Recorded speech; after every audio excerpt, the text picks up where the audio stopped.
allo. assalamu alaikum. Maaleykum salam.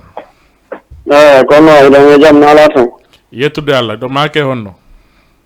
Ko Alpha Omar Danta wondo do e Medina Fas Delorme. Alpha Omar Danta. Kono idan jam. Cantu yettude Allah. Ara mi hiro non hiro invité mo on don parce que joni mi demandi mi tawaka deba on fo mi hubbindo dum kono affaire ko intérêt lan ha wadi aminati. Naam. Ko ben moti be non wona no be haali wona ka sport.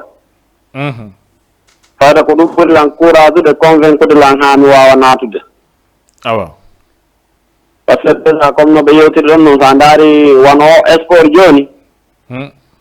Ino yaano adda relation ji photo di ino adda kadi andindiral ngal andanda hoore ma adda giggol nder ton tawa yaa haamo be waɗa ko hittina fi sport on par ce que hino seedi seeɗa par exemple no ɓe yewdiri ga fi pooɗa ɗon noon fayda sa ndaari ko ɓuri kon fayda si fottama e pooɗa fayda heɓata to relation ko ɓuri kon ɓen ko sonko walla haɓugol kono a yi ballon on fewɗo ni buy haji ko sabu ko won darde championnat ji kon woni darde dal no addude relation ji moƴƴi haray kadi no tawaka de elɗugol jeunesse on kadi c'est très important par ce que won hay min o wonɗo wowlde ɗo minen meɗen jogui on probléme comme no ɓe yewtiri ɗo ni meɗen fokkintini sifa ɗum organise gol tournoi ji kono min wawata heɓude soutenage mo andanɗa hoorema hara ko anduɗo lawol ngol par ce que Pullo Fouta ene wo sayre e feere no metti to wonde ka jamate lemum nder nden ko bitti waɗi si tawi woni a heesinde ko il faut ittira bittum ankama honto are noon bittun kala kon ittuɗa no woodi ka fawoto kono kodi so tawi woni ittuɗo bittun kun no andi ka kon fawoto ankama honto min ko Mali woni ka amen ko préfecture on ko Mali sous préfecture on ko Téliré no Mali goto gaynayi Allah wa min ko Mali yembere woni ka amen préfecture on ko Mali kono sous préfecture on ko Téliré awa haray meɗen yiɗi minen wona ɓeɗo so tawi woni si c'est possible miɗo yiɗi hendade numéro maɓɓe par ce que déjà sport on machallah haray miɗo yiɗi hendade numéro maɓɓe après min wawoya yewtode moƴƴa fino min anda minen kadi ko honno min wata par ce que andi Pullo Fouta kon ɓuri ɗum tampinde townintinare no tawa e ko tampini en nam kucitare kadi goɗɗo no tawa e ko tampini en par ce que enen Pullo Fouta tun yiyata Allah subahanahu wa taala on e hoore makko ko inni ka Qur'an ko wa yas'alal ulama o koya lando anduɓe ɓen hay si tawi woni anduɗo on hiɗa heccimo walla mo heccuma walla n'importe quelle personne no wawi wonirde Allah ko inni koya lando anduɗo on enen Pullo Fouta noon goɗɗo si tawi woni a ɓuurimo mbuuɗi tun walla a ɓuurimo ŋari tun si tawi himo andi harayda yawitimo da wotitimo hay so fewji a jaɓata wallahi no te kadi ko ɓuri tampinde organisateur ɓe men wonɓe ɗo ɓen représentant ɓe ɓen ɗo Pullo Fouta ila kaɓe woni ɗiɗo ɓe woni tato hiɓe weli jogade kono ila kaɓe yehi ɓe woni sappo noga a tawi ɓe metti jogade par ce que mo be haɓɓitoto sana feere mum nden gollira gol tawetake nam ɗum ɗon ko tawa e ko tampini en te kadi à chaque fois si jama si yeehi ha mooɓi ke par ce que ko honɗum ɓurata défiance de goɗɗo e programme so sappo sen haaldi hunde en wi en waɗay hunde yeehi ha goto inni dal kaari ko hoore mum woni ɗumaɗade o ko hoore mum woni ɓaɓande andu gila ɗon a fuɗɗike défiance de heddiɓe ɓen hay sino toon joguinoɓe courage par ce que ɓe seytane ha alaali gonga kono bonna he hakkille haray ɗum ɗon kam no tawa ko woni wadde ɗumanade jama on haamo be défiance o e programme jokka ɗin ɗum ɗon kadi ara ɗen foti wattande ile ɗum ɗon neɗɗo kala ko ɓe wawi yiɓɓe to ɓe tumbi imam ɗiɗo heɓotata e juulirde ko il faut woɓɓe wona ɓaawo so falji ɓe faljitamo sen ƴetti goto en fawi yeeso jaɓanen mo ha ndaren si tawi woni ko woni fewjude kon hino nafude awa si ala nafude wiye waɗɗen ni wonɓe yeeso ɓen kadi jaɓa si ɓe faljitama ɓe jaɓa ruttade ɓe tawta ɓe rectifie ɓe jaɓa ɗum kono fiya feƴƴan goɗɗo tant que fewnɗon ko newugol ha janda par ce que newugol ha janda no satti kono ka newɗa ha jandi o ɓuri aroyey toon a woolay goɗɗum ɗum ɓen kaari oɗo minen ko ɗumana to ɗum no tawa e ko ɓuuri en tampinde no woniri kono si tawi woni en jogodiri ko français ɓe inata kon union fait la force Allah e hoore makko ko inni ko wa atasimu bi hablillahi jami'an wala tafarragu o wi son jogodiri on tondiri tun on foolay kala ko fokkenti noon kono si tawi woni en fuɗɗike ɗo hunde enen ɗiɗo tato janngo goɗɗo aroyi faɗɗi janngo goɗɗo aroyi sakkitiɗo aroyde innama an ko woni wadde ɗo ndaara ko hoore makko ko intérêt makko a défiance to gisan hay si tawi woni hiɗa yiɗno courage ade a défiance to awa haray ka hedde sport kadi haray jama on kam no duwa yewtede fi ɗum ɗon kadi ɓe sensibilisé kadi moƴƴa te kadi kala ka wawete fottude par ce que iɗon anndi fewndo no fewndorde ndoni ɓe innayi wo ko kendare wotere luɓɓini maayo no leydi ndin fewndori ni eno fewndorɗen ɗo ni hino duwa kadi sensibilise de jama on kala mo anndanɗa hoore ma woni porteur de voix Allah walli o wona o yewta e o heɗe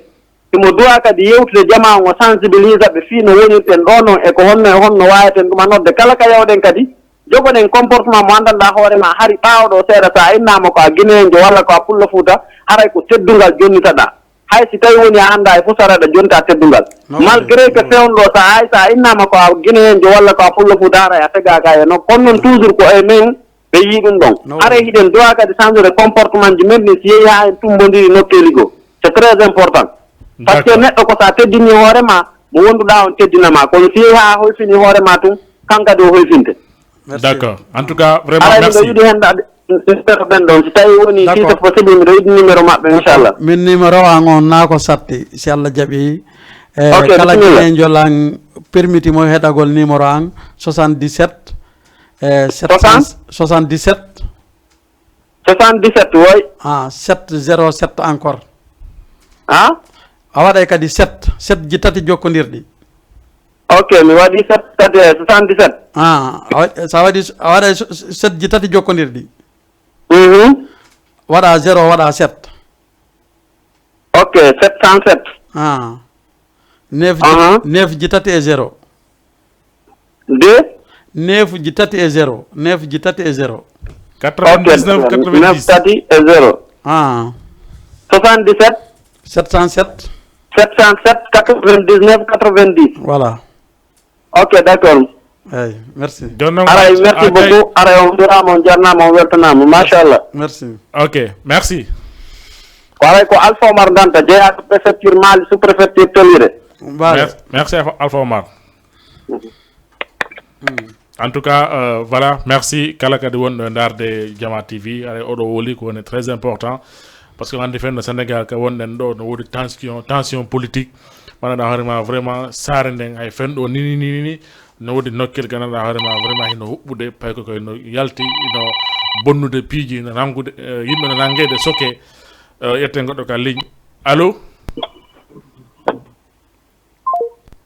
il est parti donc ara woɓɓe fen ɗo woɓɓe go no nangede soke sukaɓe go no warede hande déjà ɓe wari goɗɗo to e Ziguinchor on ɗon ko police jo warama Ziguinchor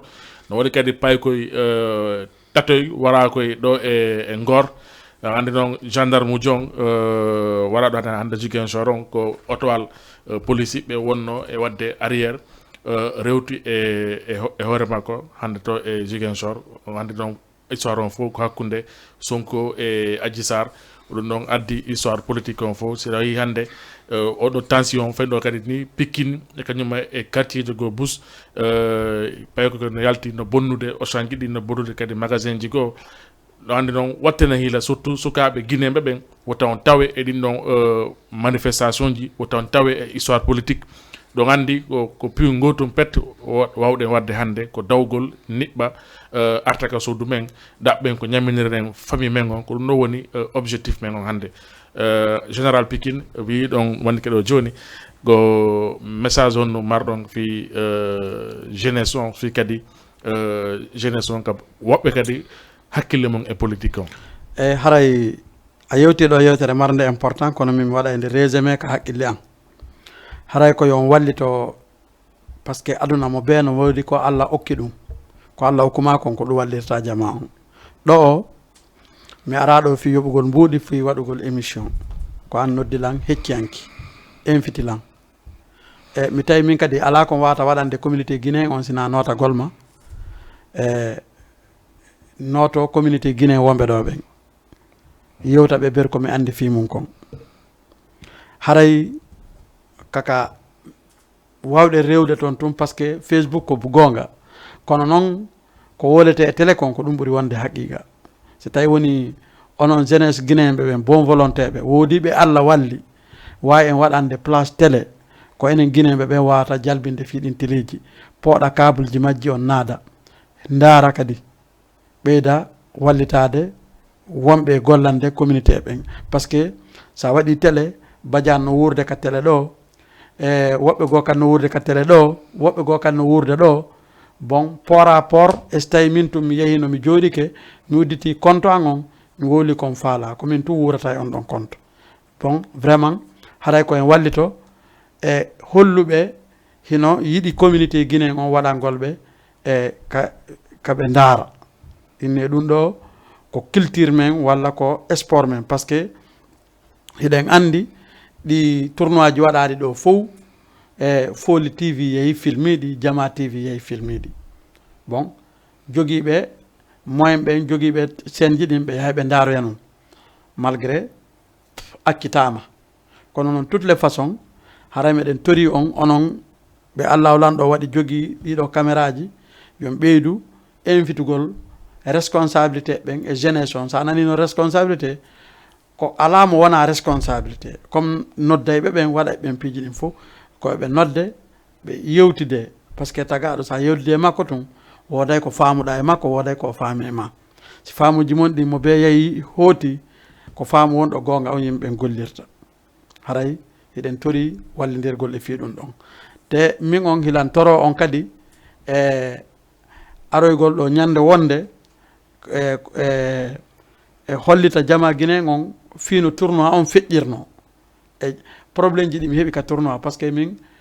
fijidarji ɗin fof no intéressé mi mais ko football ɓuratalan intéressé ude football ɓuratalan intéressé ude par ce que football sa invité lan e football a invité lan e soirée ko yawgol football on ɓuralla bon te ɗin ɗon ɗiɗi ko CCNF kono noon mo be e point de vue mum a faami la yeyra ɗo soirée saabu hara an invité ɗo lan on mi lan hersuma mi yaha mi waɗa hewta yilto kono football mi daroto mi dara 90 minutes par ce que no welanmi bon haray e tournoi on waɗi Pikine Boy no andi no feƴƴiri e Boy kadi anda no feƴƴiri woɓɓe ko kadi no humpa ko no feƴƴiri haray mi faala yen artu e ɗum e on débat ɗon kadi trophée ji kadi no woodi fi tournoi prochaine tournoi en fof so tawi e wallidiri en wallitoto sukaɓe men ɓen e ɓe wawa waɗ yaltinde talent ji maɓɓe ɗin ɓe ƴette ka championnat ɗo ɓe gollida yimɓe leydi par ce que comme no o suka ɗo yewtiri ɗo ni e an Badiane no yewtirɗa ɗum so tawi tu woni a considiri hoorema a holli yimɓe leydi ɗumen hiɗa considiri hoorema hiɗa considiri ɓe hay hunde ko waɗa e ma ala par ce que min ɗo tereji ɗin hewɗi ɗin ɗo mi yahay tumi nata mi dara ballon bon ɓe hokkilan carte ko fi on ɗum mi finatu mi heeɓi carte on mi gollido e maɓɓe par ce que mi ƴettay ka usine amen mi toranto ɓe wono matelaji wono ka usine équipe amen AS Pikine on ka ɓe wonno deuxiéme division ha hikka mi yahay toon usine on mi toro e inde équipe on ɓe hokkalan 20 matelas 25 matelas fi matelas joueur mi ƴetta mi adda mi présente ɓe Europe foof no andi ko min addanta AS Pikine matelas pourtant mbuɗo a rewata e mum ko inde am mi yahata mi toro usine on ɓe winda lettre mi yaha mi naɓa lettre on mi artira mi addana ɓe matelaji ɗin ɗi usine on hokkilan ɗi mi hokka équipe on mi ara e Pikine ɗon kaka responsabilité ɓe Pikine ɓe wonta ɗon ko ɗon mi wonta ɓe fof meɗen andidiri bon si tawi mi organise ɗon tournoi sattali 45 jours haray ɗum ko dokkal Allah noon e andidirede e yanganagol communauté guinéen o mi soodi 30 maillot AS Pikine mi hokkitiri ɗi fof mi hokkadi communauté guinéen mi hokkadi sénégalais fi hon ɗum fi yo yimɓeɓe naatu yo yimɓeɓe yuɓɓodir hara wiyaka équipe o mi yeeto équipe on ko fi fof mi yahay ko woni mi meeɗa yaade o ko Ziguinchor daaregol équipe on jokkugol ɓe bon min est ce que mi tawete ɗon hande ɓe yeetolan komi jeeyaka e nder Pikine no wawi wonde satta fi wawata o ina wawata réponse on ko wawata par ce que ko ɗum ko ɗum woni wawata par ce que ko kamɓe sukaɓe ɓen e hoore maɓɓe e mawɓe maɓɓe ɓen e hoore maɓɓe hiɓe andi ko équipe o mi jeeya ɓe andi koye koñi ɗi mi jeeya ɓe andi koye quartier o mi jeeya min ka élection feƴƴuɗo ɗo otowal ngal e LDS wal ngal parabrise maggal on fusana e probléme élection mais mi ƴettuno min noɓe mbuɗum falaka mi ƴettuno oto mi jeeyi watto e parabrise on min continue golle ha ka won ɗo kadi arɓe si ɓe ari ɓe luɓikelal ngal mi ƴetta mi jonnaɓe bon haray tagaɗo final o watnoɗo tournoi Pikine billahi wal azim ko final nawetan feƴƴunoɗon ɗande ɓe joina département haade département o joinoka nawetan départemental on joinoka ko on final maɓɓe ɗon ɓe ginnoɓe naɓi stade de jarem fiyomi jour final angal a stade Alassane Djigo ɗum na mbuuɗi waɗi ɗum na gandal waɗi ɗum na ngari waɗi ɗum ko golle rek ko par ce que ko considirede rek joni noon siɗa woni a wawi heɓande ɗum ɗon communauté guinéen on bon haray ko yo yimɓeɓe wallidir no anda ko coupe du monde ko équipe goto naɓata mais buy participay 34 équipe participay monde on fof joué coupe du monde ko ɗum si wiya coupe du monde mais sa heɓali hikka janggo a heɓoyey sa heɓali ko arata faɗɗi janggo a heɓoyey sa heɓali yimɓeɓen kadi andete haray ɗen tori wallitagol jeunesse on wallitagol ɓiɓɓe men ɓen fii ka bange sport par ce que ɓe wakkili ka sport mais ɓe ala soutenage haray meɗen tori on onon téléji ɗin kadi yo wallito fii ko beru ko wawɗon kon yo wallito hollon comme no suka wi ɗo ni anduɗo waɗa ha ka andi ɗon goɗɗo go ko anda kon goɗɗo go kadi ara par ce que yimɓe no faala participe mais tan jiɗi no raɓɓiɗi jama on si tawi tum ɓe andi émission on no wawi continde ɓe participay kono si tan on raɓɓiɗi kadi buy haray wawata sina ara hara ko programme ɓe wawata andude bon haray ko ɗum ɗon mari komin ɓeyda ɗo d'accord en tout cas voilà merci général Pikine merci kadi kala wonnoɗo e darude émission laaɓa poy ɗo e Jama TV émission on noon lanni ɗo andi ko 22h ha e 23h maruɗen émission laaɓa poy woni 1 heure de temps joni en jona e général Pikine ɓe wawa waynitade ɓe jonnayi kadi peut-être un rendez-vous pour démarrage activité ji maɓɓe ɗin je sais pas d' accord joni ko ɗum waɗi simi wi joni haray mi weltanike heeɗiɓe Jama TV ɓen fof e wonɓe kadi ka Facebook ɓen fof e wonɓe kadi ka YouTube ɓen e wonɓe ka dal kala ka émission Jama TV o rewata ɗon haray mi weltanike wonɓe heɗitade Jama TV ɓen fof haray mi weltanike kadi directeur on saabu ɗe renina golle fanɗuɗe woni ɗo haray vraiment ko golle labaɗe wonɗo ɓurɗe labade e golleji ɗin haray meɗen tori e communauté guinéen on waɗugol doyi comme no yewtirɗa nanen ni juuri ko ɓeydirte juuri ko fiyo ɗuuɗu na fiyo welu a yewti ko yewtite kon fou haray noon ko toragol ɓe ɓeyditagol e toragol ɓe par ce que fewno ɗo goye jama on fo no joguiti haqqillaji moƴƴi ɓe andi wona probléme martinta murat ɗin ko needi e haqqil bon joni noon toujours hiɗen tori ɗum communauté men on yoɓe ɓeydu needi e haqqil e pour yaadugol e jama on haray ko ɗum ɗon ɗum marɗen haray si on jonni rendez-vous ɗe wawi présentoyde ko arata kon e convoquen auditeur ɓe ɓen fop haray ko arata ko fi tournoi football wonde wolde ɗo si tawi kala faalaɗo participe de en aray tegen trophée ji ɗin mo be adda équipe mum on wolen code départ on e ko honto joueten e ko honno jouirten bon ɗum ɗon kadi so tawi min on hila woni prêt par ce que folan soodi wallini ko addugol tum présentant jeunesse guinéen on d'accord merci général Pikine merci kadi wonnoɓe darude Jama TV ɓen fof en tout cas haray sportif ɓen fof ɓen on nani kala wawɗo ballon ma kala marɗo kadi équipe de football ɗo e Sénégal fof on tigi wawi wiide haray général Pikine ɓe présenti kala faalaɗo hiɓe golludu e tournoi football ji ɗin que lui il est disponible tous les jours fi ɓe golludu haray kadi ko artugol kadi sukaɓe no gandi janggo e mardi no kadi no waɗi kadi tension politique ka saare Sénégal ɗo haray ko wattangol hiila moƴƴa kala ka on tigi woniri wattana hiila kala ka on tigi wowlata wattana kadi hiila kala mo kon tigi mo woni e yaadude e mum par ce que o andi tension politique on janggo janggo ça va chauffer parce que ko le 16 ɓe mari procès entre hakkunde politicien waɗowo ɗo politique kañuma e suddiɗo go kadi ko janggo ɓe mari procès maɓɓe o mais on yi feɗo no sarne woni ɗon e huɓɓirgol ɗon wotta on tawe e débat ji ɗin wotta on tawe kala ka huɓɓinte ka magasin goɗɗo huɓɓinte ma ka magasin goɗɗo bonnete ma ka jawdi goɗɗo jaɓete kala guinéenjo wotta on tawe e ɗin ɗon maguji so tawi tum vraiment kay immotoɗo yawon ko golle mon empêche on yawgol golle ne janggo jooɗe kam on régule on hiwon kadi fayɓen c'est très important hiwe kadi fayɓen sukaɓen kala payku ko nana vraiment ko suka moins de 15 ans wala moins de 20 ans wala moins de 10 ans jogiteɓe ka galleji taɓe yaltu ha ɓe hawra e vraiment e bandi ma ɓe hawra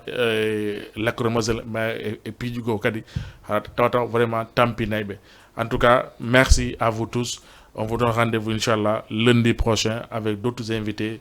dans le plateau Jama TV, qui émission Labay Poy. Merci à vous tous. Excellente nuit à vous tous. Merci.